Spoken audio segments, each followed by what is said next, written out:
Hi, welcome back to Forbes Games. I'm Erik Kain, and today I'd like to talk just a little bit about Warzone Pacific, the launch of the new Call of Duty Battle Royale map, and kind of an overhauled version of Warzone, which first came out in 2020. Warzone Pacific is set in World War II on a South Pacific island called Caldera. So this Caldera map is sort of integrating Call of Duty Vanguard, which is a World War II game, into Warzone. So we have cross progression for the battle pass and integrated, just the whole thing is integrated with operators, weapons, and all of that. This was a highly anticipated launch, and it has been a total disaster. There's a lot of reasons for that.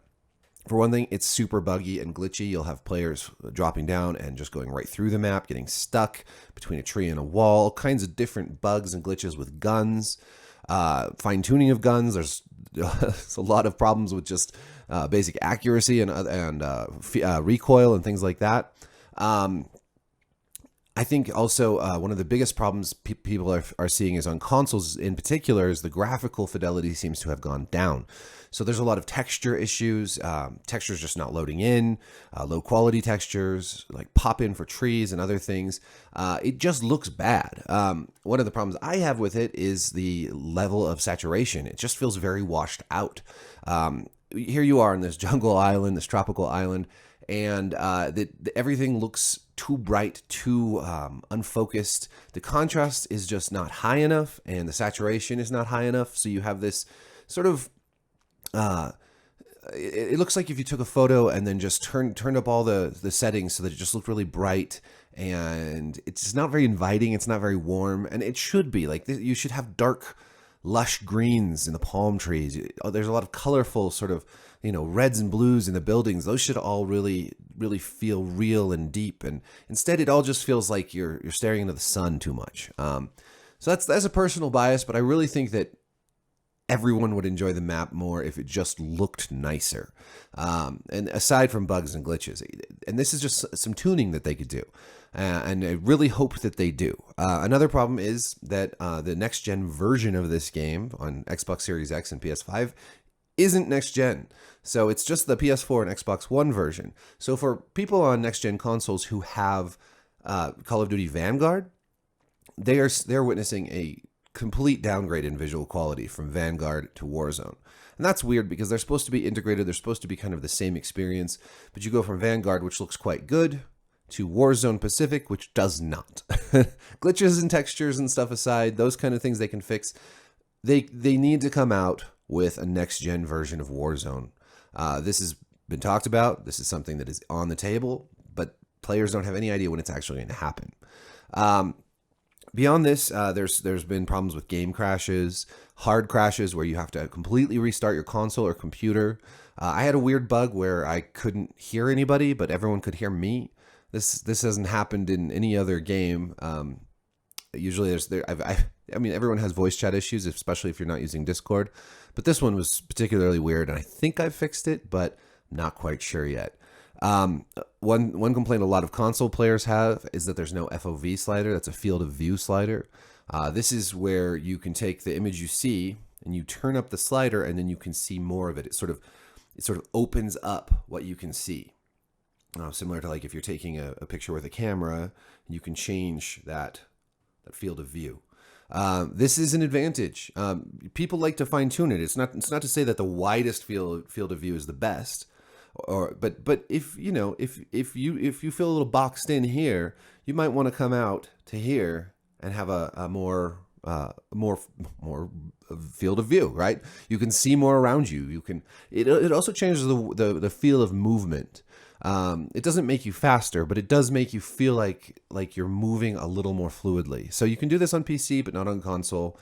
Considering this is cross-play, that gives PC players yet another advantage. They already enjoy mouse and keyboard. I should say we, because I am a PC player.